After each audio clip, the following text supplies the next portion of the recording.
Right, let's get into the newspapers and check out the various headlines that are making the front pages this morning. I'll start off with the Daily Graphic. A major story on the front page says, recommit to peacekeeping operations. UN urges member states. Recommit to peacekeeping operations. UN urges member states. 3 tourist sites to receive facelifts. Professor Abor advocates all-inclusive national development plan. SHS Resolution Center resolves major complaints. That's the front page of the Daily Graphic. If you go to the back page, it says Northern College of Science and Technology wins award in agriculture. And no food crisis looming over VR despite floods. And comes with a picture of William Jamefe, Volta Regional Director of Agriculture. All right, so on the front page of the Ghanaian Times, we have at the 75th UN Peacekeeping Ministerial Meeting. Let's pay attention to peacekeeping challenges, VIP to UN member states. And we have a picture there of Vice President Dr. Bahumia. And Jospon Group signs ITMO credit deal with Swiss government at COP28. Tourism Ministry,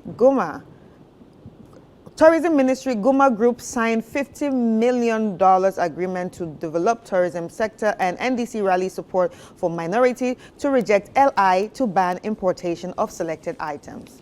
All right, front page of the Chronicle newspaper says Ghana must beg for debt forgiveness.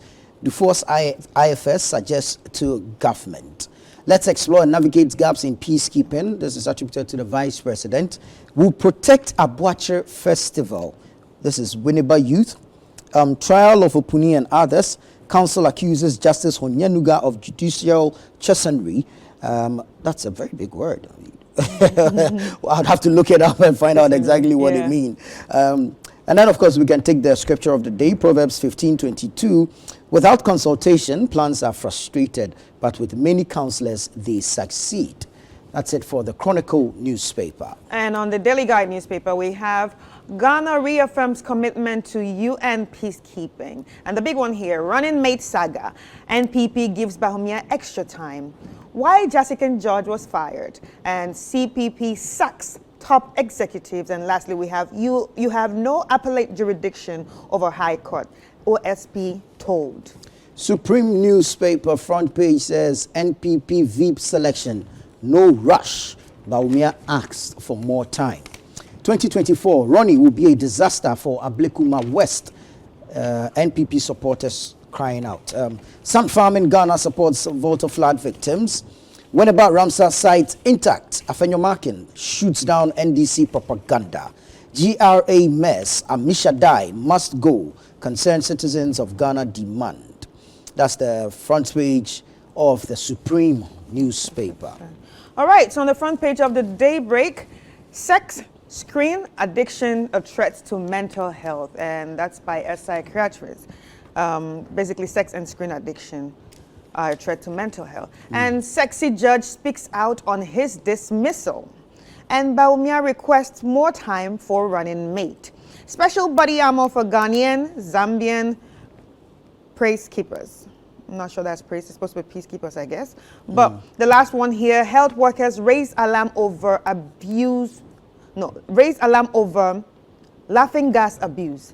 And that is nitrous oxide. And really, this is very important for us to talk about because obviously we are entering into that season that, you know, there's going to be a lot of parties. And, you know, obviously when there's parties, there are, you know, people who do extra things, they add extra fun to it by, you know, taking some sort of drugs. And we're not going to lie, there are a lot of places that this laughing balloon or whatever is, you know, happening, and something really needs to be done about it. But if you want to have fun, just, you know, have it in, you know, in a wise way. That's the only thing I can say. Moderation. If you want to do any bad thing, just do it in moderation.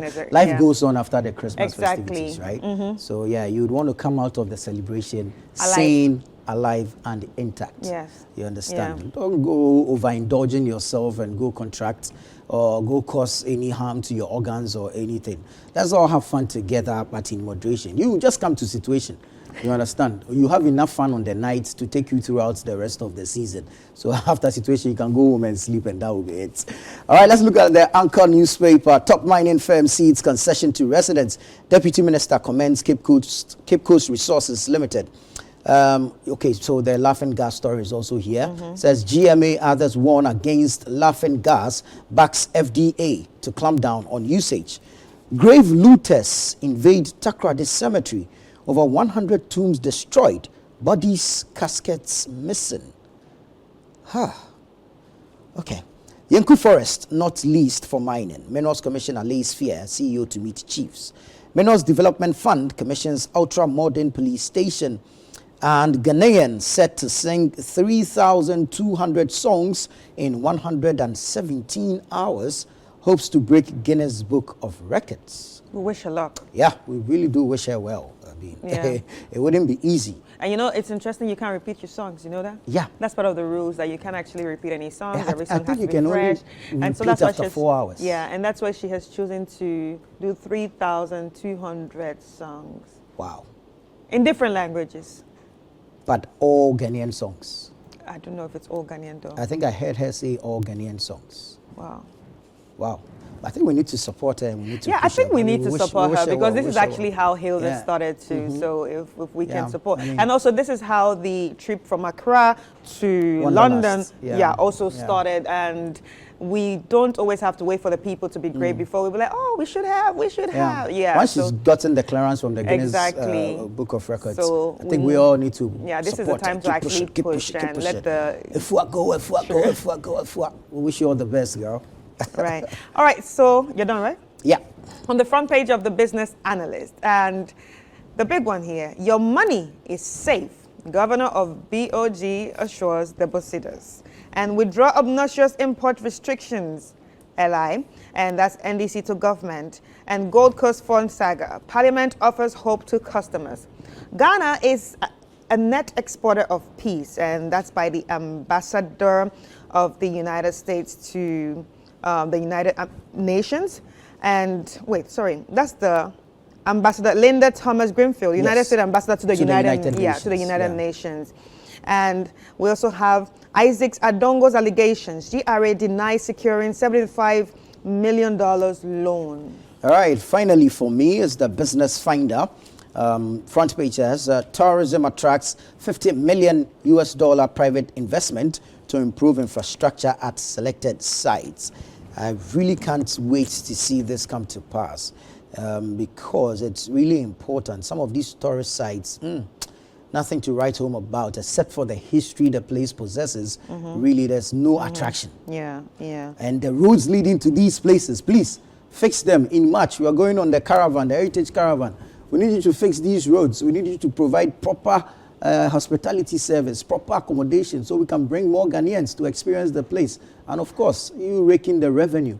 So please, this $50 million. Yesterday, I think I heard the finance minister also mention some 400 million cedis investment in the tourism sector. Please, put these monies to good use so that at least we can improve on our domestic tourism and, of course, gaining more money from the foreigners that come and patronize our tourist sites. And I feel like putting it in good use also means putting in the hands of the right people. People that understand tourism, people that understand how these places should look, people that understand, how to put things together that will attract people, and that will churn out money for the country. It's not just about saying, okay, we have this money, we're just, you can put it in the wrong hands and nothing's going to happen. They just... Some of these sites are just an eyesore. You understand? Let's, see what we've done with the Kwame Nkrumah Museum. We can replicate this across the country, the various sites. Let's do same there so that we can drive the tourism, you understand? And of course, it is you that's generating the tourism revenue. I mean, none of it comes to me. Exactly. But if you fix the road, I'll drive on it. You understand?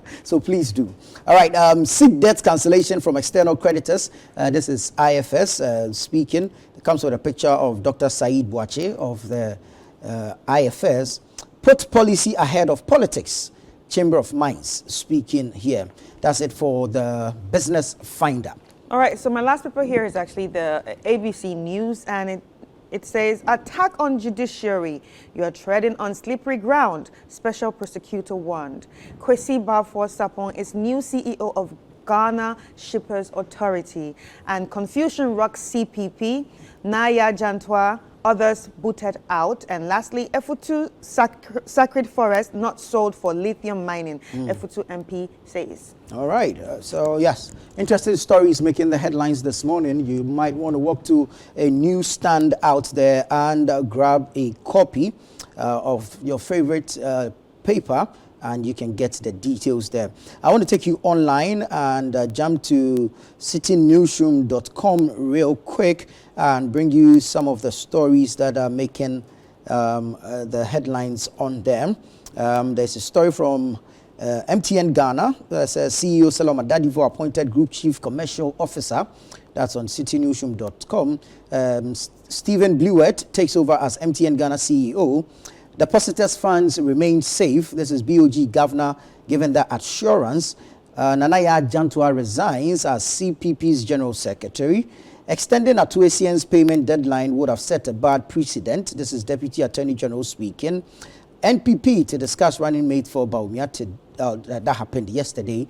And of course, we now understand, or we now know that the party has agreed to allow for some time before its flag bearer, Dr. Mahmoud Bawumia, can officially make an announcement as to who he chooses as his vice president. And from same meeting as well, the party has rescheduled its parliamentary primaries for constituencies with sitting MPs from the 20th of January 2024 to the 27th of January 2024. And so, yes, you might want to go online, citinewsroom.com, to pick up some of these stories among several others. Well, I guess we can get into the sports review now. Stay with us.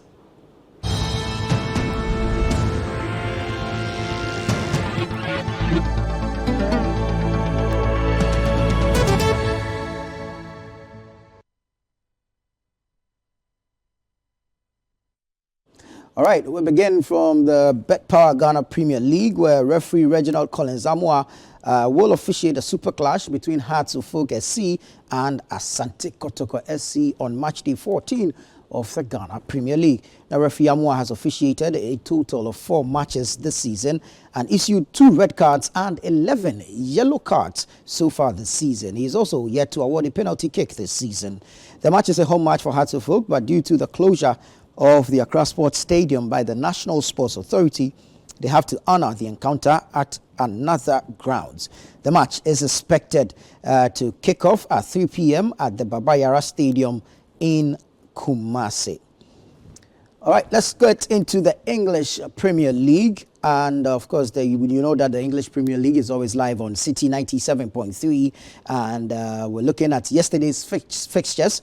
And defending champions Manchester City slipped to a 1-0 loss at Aston Villa on Wednesday night at Villa Park. The home side dominated the encounter and created so many chances, but failed to put them away until the 74th minute when Jamaican winger Leon Bailey scored the winner. There was also a home win for Manchester United to ease the pressure on their manager Eric Ten Hag. The Red Devils needed 2 Scott McTominay goals to beat Chelsea 2-1. The Scottish midfielder put away a shot and a header either side of a goal from Cole Palmer to hand Man United the victory. Liverpool kept up their winning run with a 2-0 away victory at Sheffield United in Chris Wilder's first game in his second spell as manager. Liverpool got their goals through Virgil van Dijk and Dominic Szoboszlai. Well, that's it for the sports review segment here on Breakfast Daily.